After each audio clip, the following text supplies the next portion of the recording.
YouTube live में आप लोगों का स्वागत है। आज के एपिसोड में हम राम मंदिर के पीछे क्या है। राम मंदिर तो सिर्फ बहाना है और सारी दुनिया का नियम है और ये देखा भी गया है कि हमेशा जो अधिनायकवादी ताकतें होती हैं वे या सांप्रदायिक ताकतें होती हैं वे हमेशा किसी न किसी बहाने की आड़ में अपनी राजनीति करती हैं। राम मंदिर के बनने न बनने से किसी का कोई आता जाता नहीं है। राम मंदिर अब तक नहीं था तो हिंदुओं का मस्तक नीचा नहीं हो गया और राम मंदिर अब अगर नया एक राम मंदिर बन गया है तो उससे हिंदुओं का मस्तक बहुत ऊंचा हो जाएगा। ये बेवकूफ़ी हम अपने दिमाग से निकाल दें। मंदिरों के बनने और मंदिरों के गिरने से हिंदुओं के न मस्तक ऊंचे होते हैं न मस्तक नीचे होते हैं। अगर ऐसा होता तो सैकड़ों मंदिर गिराए गए। हिंदू समाज, हिंदू जाति, भारतवर्ष इसके बावजूद बरकरार है और शान के साथ बरकरार है। हाँ, लेकिन एक काम जरूर हुआ है जिस पर कि वो मतलब भव्य मंदिर, भव्य सड़कें, हर चीज भव्य और भव्यता में मैं मतलब नरेंद्र मोदी को अपनी शक्ल से और अपने फोटो से बहुत प्यार है। तानाशाही के जो और डिक्टेटरों के जो लक्षण हैं उसमें एक लक्षण यह भी है कि वे अपने फोटो से बहुत प्यार करते हैं। उन्हें अपने फोटो बहुत अच्छे लगते हैं। अपने फोटो बार बार दिखाना, उनको देखना उन्हें बहुत अच्छा लगता है, जिसे लोग कहते हैं सामान्य भाषा में नार्सिज्म। और दूसरी चीज जो डिक्टेटरों को पसंद है वो है भव्यता और भव्य आयोजन। वो भव्यता के आलोक में ही बहुत सारी चीजें करते हैं।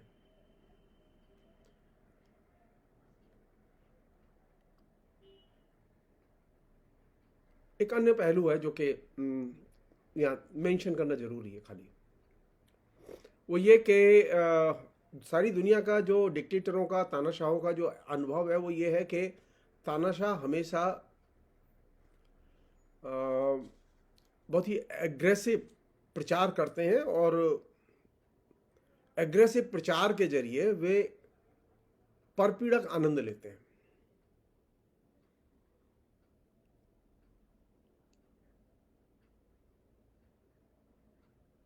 और इस परपीड़क आनंद में जो चीज काम करती है डायरेक्ट इनडायरेक्ट तरीके से, मतलब पिछले 10 साल में 2014 के बाद जो चीज बहुत ही स्पेशली भारतीय जनमानस में जिसका प्रवेश हुआ है वो ये लोगों के मस्तिष्क को कैसे एक बंद गली में ले जाके छोड़ दिया जाए, लोगों के दिमाग की कैसे नाकेबंदी की जाए, घेराबंदी की जाए। और ये जो नाकेबंदी और घेराबंदी है ये बहुत ही सीरियस चीज है जो कि बहुत ही सिस्टमेटिक तरीके से की गई है।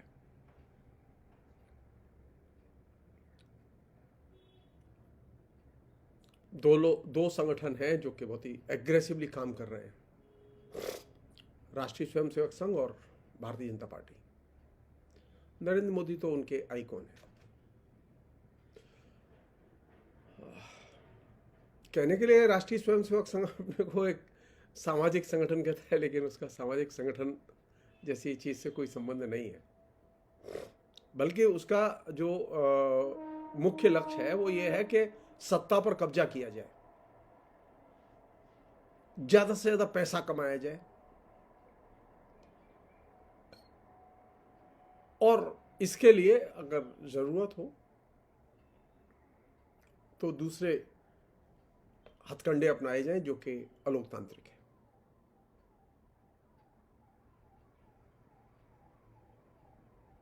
एक और भी चीज है जिसको कि वे बड़े कौशल के साथ इस्तेमाल करते हैं, वो है परसुएशन और फ्रॉड। जिसे हम लोग कहते हैं धोखाधड़ी। राजनीतिक धोखाधड़ी में राष्ट्रीय स्वयंसेवक संघ का कोई मुकाबला नहीं है। एक तो धोखाधड़ी वह होती है, फ्रॉड वह होता है जो कि आपके साथ पैसे में होता है, लेकिन यहां फ्रॉड वह है जो कि आपके साथ में राजनीति और संस्कृति के क्षेत्र में हो रहा है। और यह फ्रॉड हो रहा है परसुएशन के जरिए, एग्रेसिव मीडिया कैंपेन के जरिए, और सबसे बड़ी चीज नैतिक उपदेशों के जरिए। आप राष्ट्रीय स्वयंसेवक संघ के मुखिया का मोहन भागवत के सरसंघ चालक का जो आप भाषण उठा के देखिए, जितने भी हैं, आपको लगेगा कि वो एकदम नैतिकता के आइकॉन है और नैतिक मूल्यों की वो बार बार शिक्षा देते रहते हैं।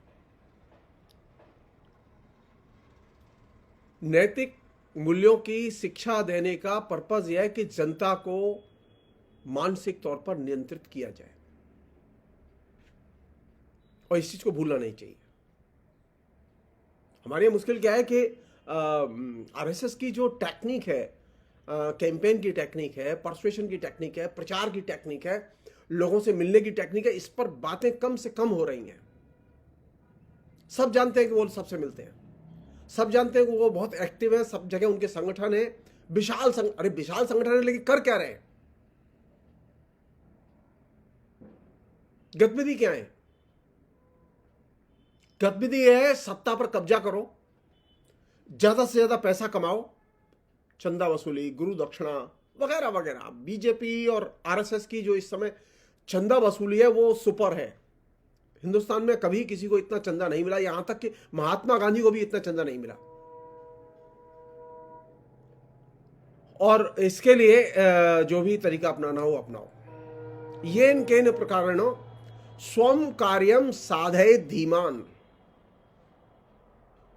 ये जो तरीका है आरएसएस का, ये परसुएशन की टेक्निक के जरिए और राजनीतिक फ्रॉड के जरिए और नैतिक उपदेशों के जरिए हमारे बीच में दाखिल होता है। और जो कि सब लोग जानते हैं लेकिन बोलते नहीं है, वो ये कि आरएसएस का एक बहुत ही प्रिय खेल है कि जीत के लिए कुछ भी करो, इलेक्शन में जीतना है कुछ भी करो। बीजेपी के लोग हैं, इलेक्शन में जीतना है कुछ भी करो, कोई नैतिकता, किसी भी किस्म के उपदेश, कोई भी चीज उनके इस काम में आड़े नहीं आती। जीत के लिए जरूरी हो तो झूठ बोलो, वायलेंस करो, गुंडागर्दी करो, लोगों का इस्तेमाल करो, वो किया है उन्होंने। डर पैदा करो कि अगर आरएसएस नहीं आया, बीजेपी सरकार में नहीं आई, तो देश में अराजकता फैल जाएगी, दंगे होंगे। लोगों में यह भावना पैदा करो कि अगर तुम्हें अपने शत्रु से रक्षा करनी है तो भीड़ में रहो, भीड़ का हिस्सा बनो। और वे जो तमाम बहुत सारे ऐसे लोग हैं आरएसएस में जो कि बहुत ही बागी तेवर में नजर आते हैं, ऐसा लगता है कि वो मोदी के बहुत विरोध में या किसी और चीज को लेके बहुत विरोध में बागी नजर आते हैं। ये इस तरह के जो बागी किस्म के जो लोग हैं जो कि आरएसएस में दिखाई देते हैं, वो सुब्रमण्यम स्वामी से लेके उमा भारती तक, और भी लोग रहे हैं ऐसे, उसमें वे लोग भी रहे जो कि देशभक्ति के लिए काम करते रहे, सो कॉल्ड। ये वे लोग हैं जो कि अराजकतावादी राजनीति के मॉडल को फॉलो करते हैं, और अराजकतावादी मूल्यों और अराजकतावादी एक्शंस में इनका गहरा विश्वास है। उसी के तर्कों का वे इस्तेमाल करते हैं।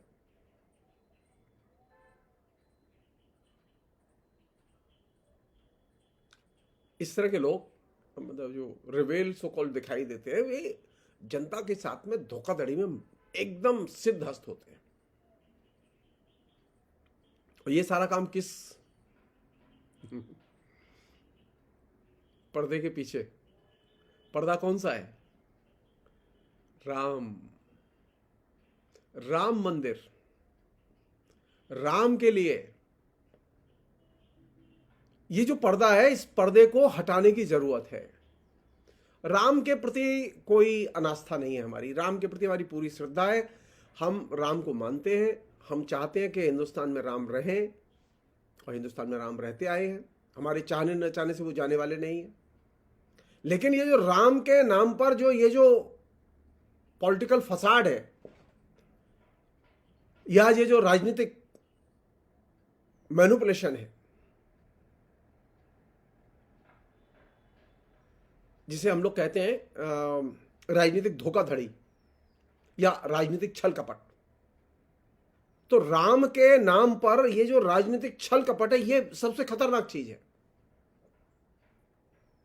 और ये जो राजनीति में छल कपट और राजनीति में धोखाधड़ी, ये बहुत महत्वपूर्ण इंस्ट्रूमेंट रहा है हिटलर के कैंपेन का। और इस कैंपेन को निर्मित करने में जिस चीज की सबसे ज्यादा मदद ली गई थी, वह थी धार्मिक प्रोटोकॉल। हिटलर मास्टर था धार्मिक प्रोटोकॉल के इस्तेमाल का। बाई चांस की बात है कि पहली बार हिंदुस्तान में 2014 से एक ऐसा व्यक्ति प्रधानमंत्री है जो कि हर इवेंट को धार्मिक प्रोटोकॉल की तरह करता है। उसके हर इवेंट में धर्म शामिल होता है।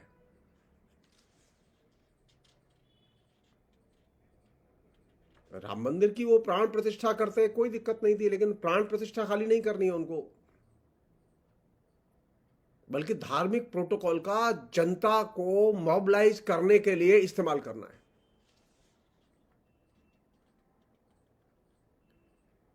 एक चीज और मैं कहना चाहता हूं, वो ये कि हिंदुस्तान ऐसा नहीं है कि पहली बार जो है धोखाधड़ी कर रहा है।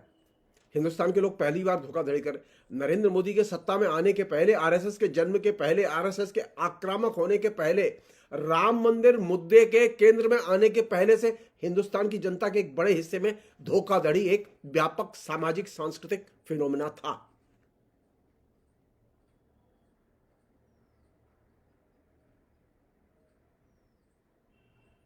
उसका एक आधार था। उस धोखाधड़ी के या छल कपट के आधार वाले लोगों को, सामाजिक आधार को इन्होंने कैश किया। और ये टिपिकल वही परिस्थिति है जिस समय के हिटलर जर्मनी में आया था, तो जर्मनी में एक तरह से धोखाधड़ी का एक तरह से आम जनता में बहुत प्रचलन था। संयोग की बात है कि भारत तो धोखाधड़ी से भरा हुआ देश है, तो यहां तो एकदम बहुत उपजाऊ जमीन है। जो लोग राजनीतिक धोखाधड़ी करना चाहते हैं, राजनीतिक छल कपट करना चाहते हैं, सामान्य जीवन में छल कपट करना चाहते हैं, उनके लिए तो यहां एक तरह से कच्चा सामान फैला पड़ा है। और यही वजह है नरेंद्र मोदी बहुत तेजी से, आरएसएस बहुत तेजी से फ्लरिश किया है।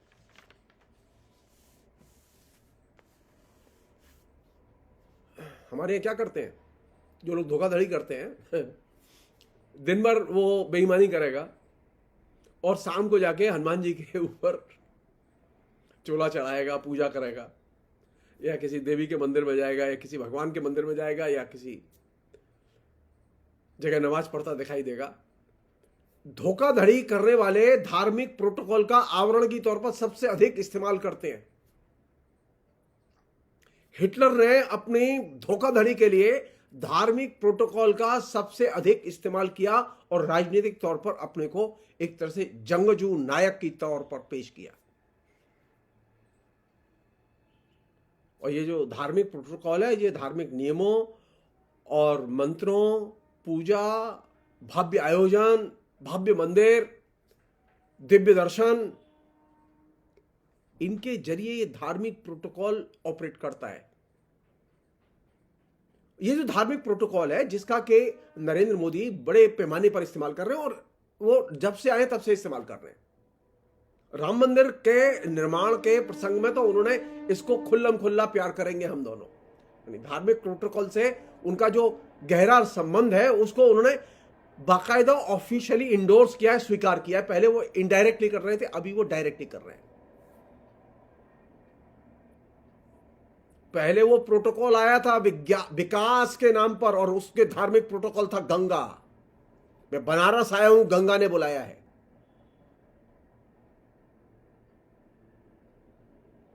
और वहां से जो यात्रा शुरू हुई धार्मिक प्रोटोकॉल प्लस पॉलिटिक्स। उसने एक नए किस्म के अतिवादी रुझान के राजनीतिक दर्शन को हमारे सामने पेश किया। आप सब लोग जानते हैं कि धार्मिक प्रोटोकॉल का वे इस्लामिक देशों के सत्ताधारी जो डिक्टेटर हैं वे बड़े पैमाने पर इस्तेमाल करते रहे। इजिप्ट से लेकर सऊदी अरब तक फैले हुए धार्मिक प्रोटोकॉल का इस्तेमाल करने वाले सत्ताधारी, और वे अनचैलेंज लीडर हैं, वहां कोई डेमोक्रेसी नहीं है। धार्मिक प्रोटोकॉल का जब सत्ताधारी इस्तेमाल करें तो आप जान लीजिए कि देश अब तानाशाही की ओर जा रहा है।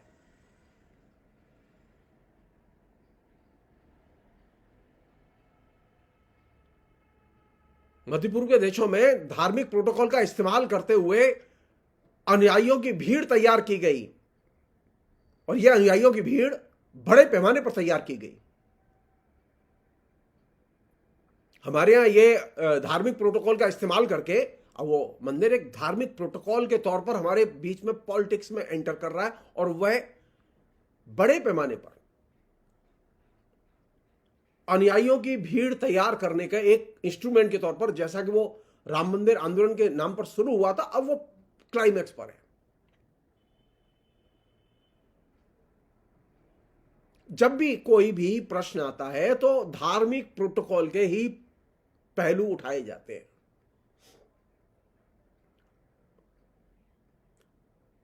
कोई भी इशू आए,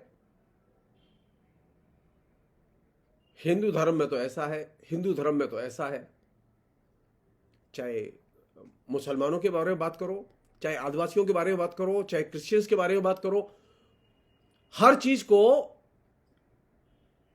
हिंदुओं के धार्मिक प्रोटोकॉल के आधार पर देखने और तुलना करने की पद्धति का जम के इस्तेमाल किया जा रहा है हमारे बीच में।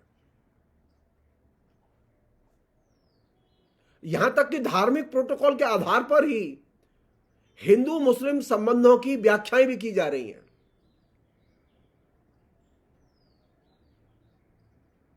और जब धार्मिक प्रोटोकॉल इस तरह से दाखिल होता है तो अब हर चीज को धर्म के रंग में रंगने की कोशिशें तेज हो जाती हैं, जो कि इस समय चल रहा है। धार्मिक प्रोटोकॉल का इस्तेमाल एक तरह से धोखाधड़ी है। धार्मिक धोखाधड़ी है। इससे सामाजिक तनाव, टकराव पैदा होता है, और ये अगर सामाजिक, राजनीतिक, सांस्कृतिक विमर्श का एक टूल बन जाए, जो कि बनाया जा रहा है। आप प्राइमरी में पढ़ेंगे, आप सेकेंडरी में पढ़ेंगे, या आप यूनिवर्सिटी में, आपको गीता पढ़नी है। क्यों भाई, क्यों गीता पढ़नी है? हर जगह धार्मिक प्रोटोकॉल से जुड़ी हुई चीजें दाखिल की जा रही हैं, पाठ्यक्रम से लेकर पॉलिटिक्स तक।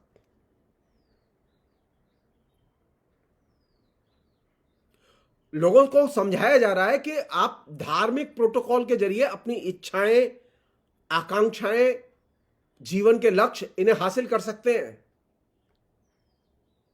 मुक्ति पानी है, चलो अयोध्या।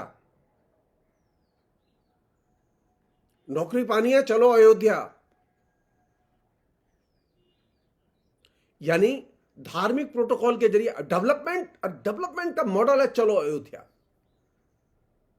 हर समस्या का समाधान है, चलो अयोध्या। यानी धार्मिक प्रोटोकॉल के जरिए हर एक समस्या के समाधान को पेश करने की कोशिश की जा रही है।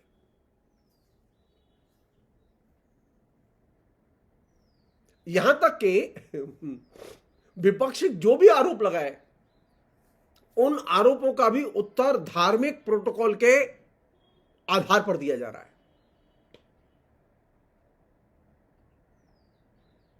अरे आप पूजा करने जा रहे हैं, जाएं, आप किसी को बुला रहे हैं, बुलाएं, लेकिन अगर वो नहीं आ रहा है तो नहीं आ रहा है। लेकिन इसके पर कैंपेन चलाया जा रहा है कि विपक्ष क्यों नहीं आ रहा है।